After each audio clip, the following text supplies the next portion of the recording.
मी आधी म्हटलं होतं तुम्हाला, म्हटलं होतं की नाही मी, ही मीरा काना मागून येणार आणि तिखट होणार. पण नुसतीच तिखट नाहीये, झणझणीत तिखट निघाली, झणझणीत. आणि काय रे, तू काय म्हणाला होतास?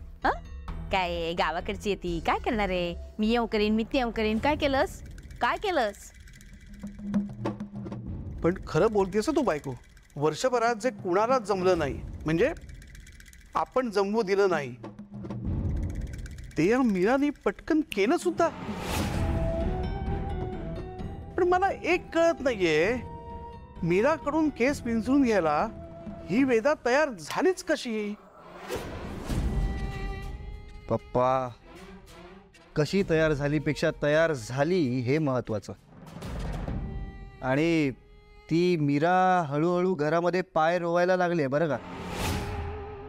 तेच ना, आता ती मीरा म्हणते म्हणून केस विंचरायला लागलीये, वेणी घालायला लागलीये.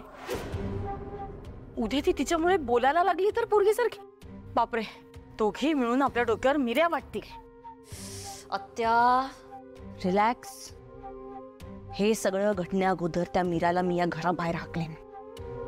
इतकं सोपं आहे का ते माया? ती मीरा घरात आल्यापासून वेदामध्ये किती बदल घडलाय हे बघतायत घरातले सगळे. आणि विशेषतः दादासाहेबांना त्या मीराचं खूप कौतुक आहे. बस बस, Meera Meera Meera, I will kill her. Maya, कळतंय का तुला काही? किती मोठ्यानं बोलतेय. जर कोणी ऐकलं ना तर आत्ताच संपेल सगळं. शांत हो जरा. शांत कशी हो मी? हा, ती 1.5 दमडीची मीरा घरात आल्यापासून फक्त तिचा बोलबाला चाललाय. तिला लवकरात लवकर या घरातून बाहेर काढा, नाही तर जीव घेईन मी तिचा. हो हो, हे बघ माया, शांत हो. काय ना, तिला लवकरात लवकर घराबाहेर कसं काढायचं याचा प्लॅन बनवतो मी. तुम्ही म्हणजे तू, म्हणजे ही बनवेल प्लॅन, पण तू शांत राहा. तोपर्यंत शांत राहा. चल ग.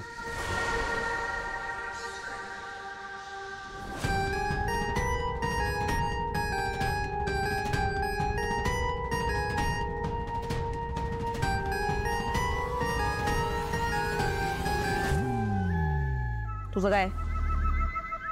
माया, कूल डाऊन यार, कूल डाऊन.